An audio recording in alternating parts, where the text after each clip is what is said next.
Depuis le début de cette chaîne, je filme dans ma cuisine, sur le plan de travail de ma cuisine, mais je fais pas la cuisine. C'est complètement con.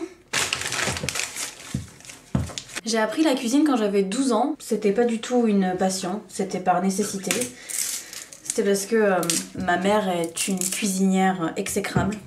Et que c'était soit je bouffais la cuisine de ma mère, soit j'apprenais à faire à manger. Et il était clairement hors de question que je remange une fois de plus les côtes de porc blanches à l'eau et le riz qui collait pas de ma mère. C'était hors de question. Oh, la lumière divine. Oh, faut que j'utilise cette banane.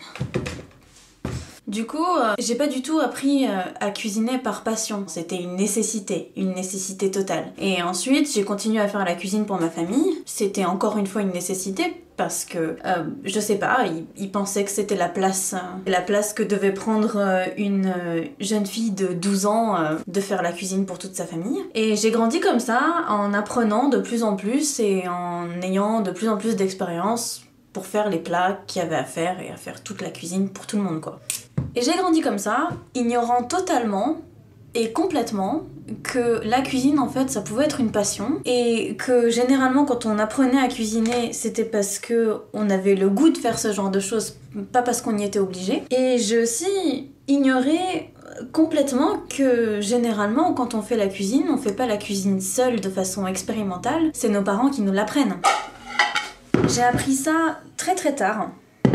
J'ai appris ça quand je suis tombée amoureuse d'un mec il y a 5 ans et que je me suis rendu compte que sa mère faisait extrêmement bien à manger. Tellement bien à manger qu'il a jamais eu à apprendre à faire à manger de toute sa vie.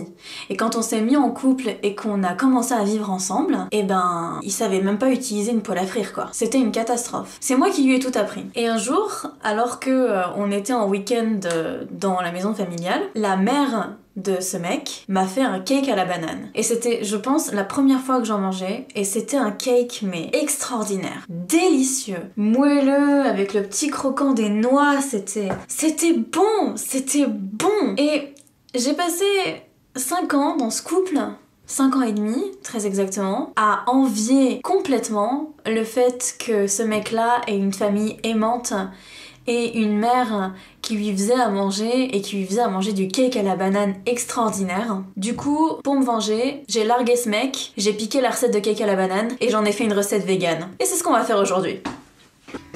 Est-ce que tu vois? Tiens, hop!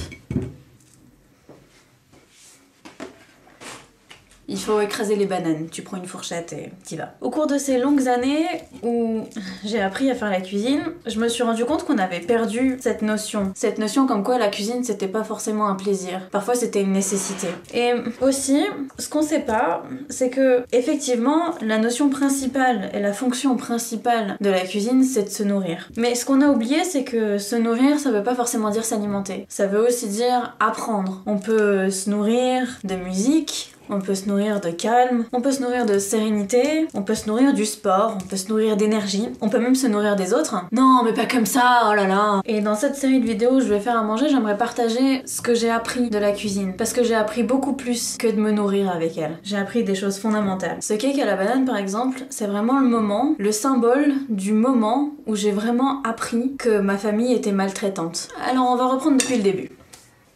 Il existe plusieurs formes de maltraitance. Il y a les maltraitances physiques, donc celles qu'on voit, les agressions physiques, les agressions sexuelles, les viols, les coups, ce genre de choses. Et puis, il y a aussi la maltraitance économique, par exemple quand on est dans un couple et que l'un des deux gère l'argent et qu'on n'a pas notre mot à dire là-dessus. Ça c'est de la maltraitance économique, parce qu'on peut pas gérer notre argent comme on le souhaite, et ça a un impact direct sur sa vie, bien sûr. Et puis, il y a les maltraitances psychologiques, entre autres, bien évidemment. Cette liste est pas exhaustive. Et moi, ce que j'ai subi, c'était des maltraitances psychologique. J'ai grandi dans une famille qui était extrêmement maltraitante de ce côté-là. Mais ce qu'on n'explique pas, c'est comment est-ce que ça se fait que les enfants ne savent pas et ne se rendent pas compte qu'ils sont dans un milieu maltraitant.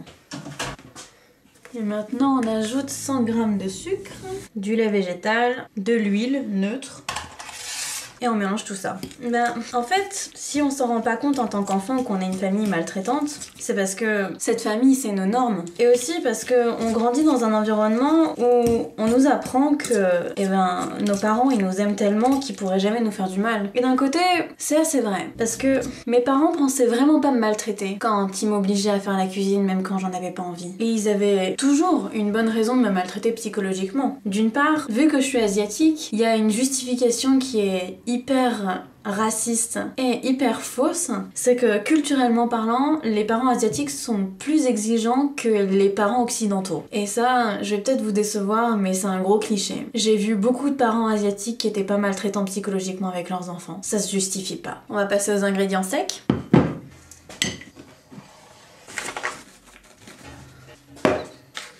C'est de la levure. Hein. Une cuillère à café de levure.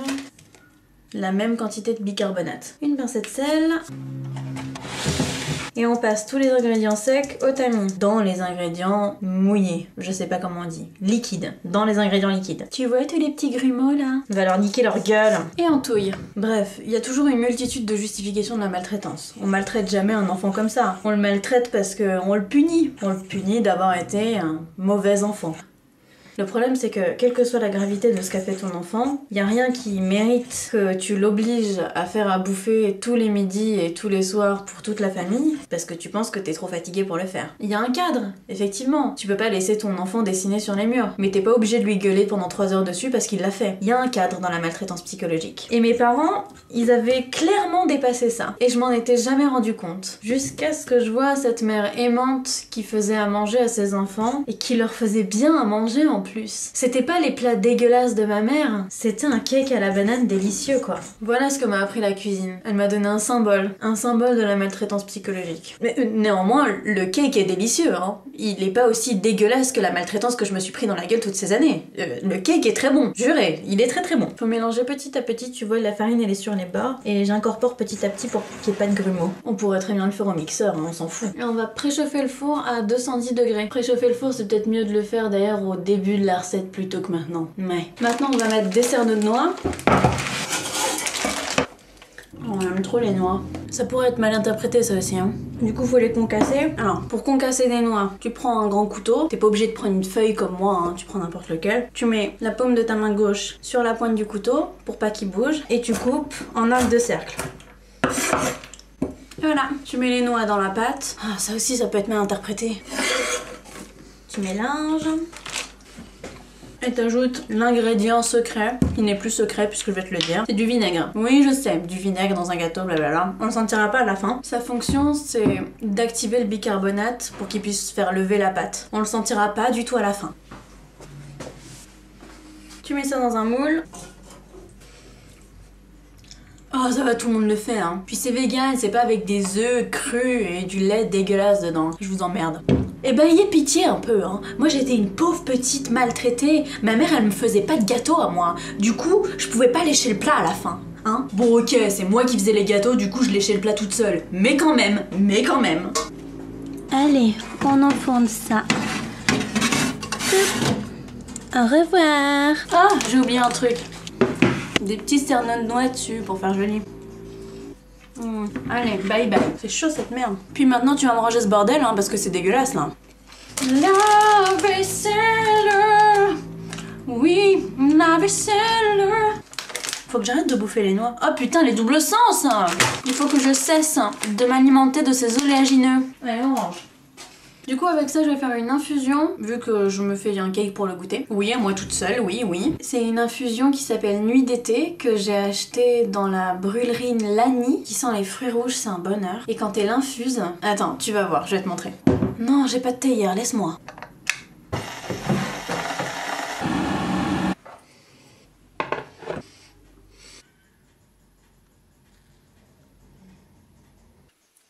T'as vu? C'est rose. C'est trop de la balle. J'en ai foutu partout. Ce qu'il y a de plus dur quand on a des parents maltraitants, c'est pas d'avoir des parents maltraitants. Pas de les quitter, c'est pas de vivre sa vie de notre côté en fait. Le plus dur, c'est de voir les autres avoir des parents aimants et de se dire que, quels que soient les efforts qu'on fera, on n'aura jamais des parents aussi aimants que ça. Et ce deuil-là, chez l'enfant maltraitant, il reste toute la vie. Ma mère me fera jamais de cake à la banane, on retournera pas en arrière. Du coup, aujourd'hui, le cake, c'est moi qui le fais. Et peut-être qu'un des moyens de guérir cette blessure, c'est de s'aimer assez pour prendre soin de soi, beaucoup mieux que ce que l'ont fait nos parents. C'est l'heure de sortir le cake. C'est petit pas beau ça. Et maintenant, pour qu'il reste bien moelleux et que ce soit plus facile de découper des parts, je le mets dans du papier d'alu quand il est encore chaud. Fais attention, hein, c'est chaud. Et quand il sera complètement froid, on le démoulera et on fera des petites parts et voilà. J'espère que ce nouveau format t'a plu. Comme d'habitude, toutes les sources de cette vidéo sont en lien dans la description. Si tu as une question, ose la poser en commentaire. Et surtout, souviens-toi bien que tu es un sanglier, tu es un sanglier. Allez, bisous. Tu vois ?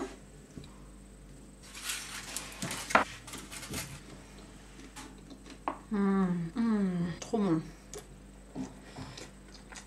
Non, j'ai bien fait de le larguer, hein. Il méritait pas ce gâteau.